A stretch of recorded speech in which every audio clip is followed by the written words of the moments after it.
Mimi nilikuwa mwanachama wa ODM pale nyuma, si ndio? Lakini Mungu alinipanga nikapita hivi ndio nipangane na ODM kule mbele, si ndio?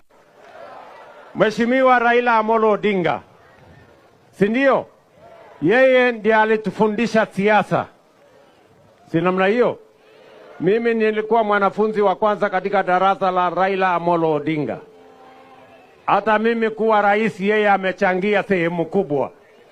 Na sababu hiyo ndio nimesema chama ya ODM lazima mujipange, musimame imara. Tunataka a strong ODM ndio tuweze kupanga mambo ya uongozi wa Kenya pamoja.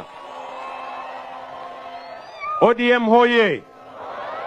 Mutajipanga vizuri kama ODM? Mutasimama imara na mupange chama isimame imara. Mukipanga chama ya ODM ikuwe imara, mimi nitapanga chama ya UDA ikuwe imara. Ndio tukutane pale tutengeneze serikali kwa makubaliano.